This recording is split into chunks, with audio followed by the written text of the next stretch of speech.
ঘুমায় এক রুমে, বউ ঘুমায় আর এক রুমে।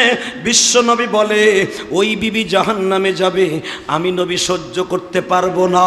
ও সাহাবীরা, তোমার বিবি জাহান্নামে যাবে, আমি নবী সহ্য করতে পারবো না।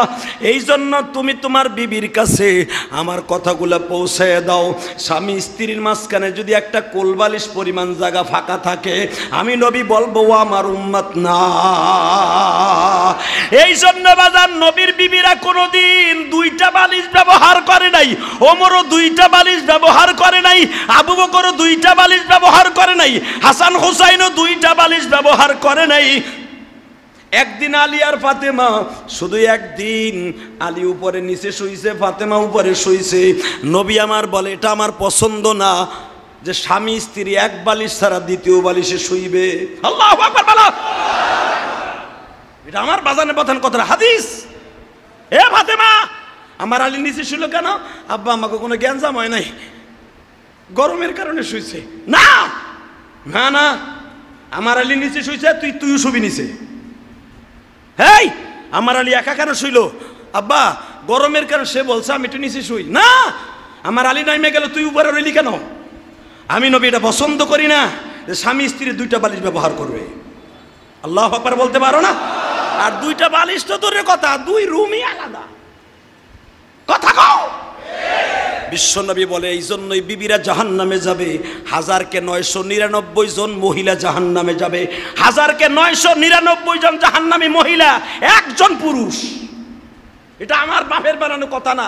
যান বাংলাদেশের কোন মুফতির কাছে যাবেন, একটাই কথা, বিশ্বনবী বলেছে আমি জাহান্নামে যায় দেখি 1000-এর মধ্যে 999 জন মহিলা।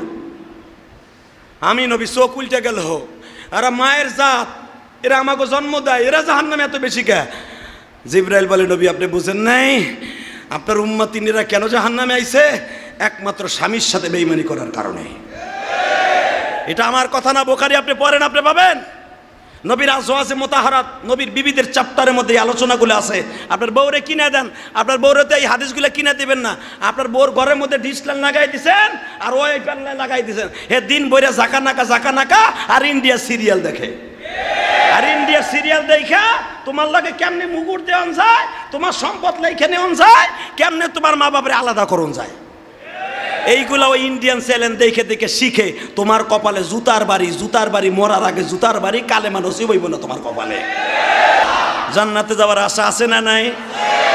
আছে আছে। তাকান এই দিকে, দেখেন কেমন জান্নাত আপনার আমি যাম। ওই জান্নাতের এমন একটা কোয়ালিটির জান্নাত, জান্নাতের যদি সরিষা জাররা পরিমাণ একটা নেয়ামত আল্লাহ দুনিয়ায় প্রেরণ করতেন, একটা, এই দুনিয়ায় কোনো অশান্তি বলে জিনিস থাকতো না। আরো সুন্দর করে বোঝাই দেয়, জান্নাতে যে বিবিগুলো আপনার আমি ইউজ করব, ব্যবহার করব, তাদের খেদমত নিব, ওই একটা বিবি, এটা আপনার বিবি, এটা নবীগো বিবি না, একজন রিক্সা চালকের বিবি, একজন ছোট আলেমের বিবি। 70টা বিবির একটা বিবি যদি তার আঙুলের এই কেনি আঙ্গুলটা দুনিয়া আসমান ফুটা করে যদি এভাবে ছেড়ে দিত, এই যে চাঁদ সূর্য যা দেখেন না, তার আঙ্গুলের আলোর কাছে, তার আঙ্গুলের কাছে তার হার মানত। এটা আমি বলেন, এটা আল্লাহর কথা, ডাইরেক্ট আল্লাহর কথা। হুরুন ঈনুন কামসালিল লুলুল মাকনুন। নবী আপনার উম্মতের এমন 70টা বউ দিমু, তারা যদি থুতু মারতো, থুতু জমিনে, এমন থুতু তাদের ঘেরান, তাদের থুতুর মধ্যে এত ঘেরান, একবার যদি ওই বিবিটা জমিনে, সাগরে হোক আর পাহাড়ে হোক, একবার থুতু মারতো, সারা পৃথিবীর বাতাস সহ ঘেরান হয়ে যেত। হুরুন ঈনুন কামসালিল লুলুল মাকনুন। নবী তাদেরকে কেউ মাসও করে নাই, ধরেও নাই, চোখেও দেখে নাই, তাকে এমন জায়গায় আমি রেখে দিছি সে কল্পনাও করতে পারবে না। যখন তার সামনে আমি দিব, তখন সেজদায় পরে কানবে আর বলবে আল্লাহ এতটুকু ইবাদতের বিনিময়ে এত বড় একটা নেয়ামত দিলা।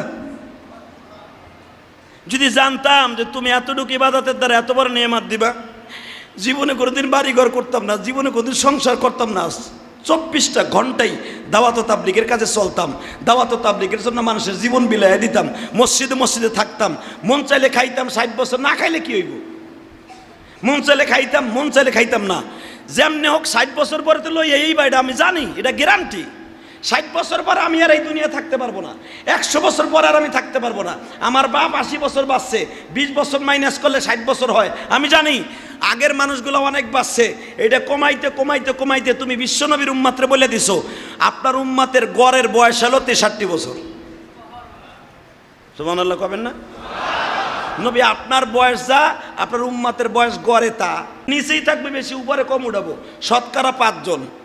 নবী গো ওই 100 বছর যারা পাইছে অগো কমাই আবার লই যাবো 50-এ, 50-তে কমাইয়া লই যাবো 33 বছর বয়সে। 33টা কমাইয়া কিয়ামতের আগে বেশি দিন আর হায়াত পাইব না। কিন্তু নবী একটা কথা বলে দিয়া যায়, আপনার উম্মাত হায়াত যদিও কম পায়, ওই যারা 500 বছর 700 বছর 900 বছর 1000 বছর হায়াত পাইছে তাকে আগেই তারা জান্নাতে চলে যাবে। আমার নবী খুশির আনন্দে একটা লাভ দিয়ে বলে, আল্লাহ তাআলা ওই বউগুলা কার লেগে রাখছো? আমার আল্লাহ বলে কার কব কন, কার কথা কম? আল্লাহ কও না কার কথা কইবা। আপনারা এবার খুশির আনন্দে এত জোরে আলহামদুলিল্লাহ কইবেন যে জীবনে কোনোদিন এত জোরে কর নাই। কারণ এত সারপ্রাইজ আমার আল্লাহ আপনার জন্য উপরটাও কোন রাইখা দিছে। এরপর যদি কিপটামি করেন তাহলে আপনার কপালে না হইতে পারে। আর এই বউগুলা পাইবেন একটা মাত্র নেয়ামত, সেটা যদি আপনি আলহামদুলিল্লাহ বলেন। এখন না, এখন কইয়েন।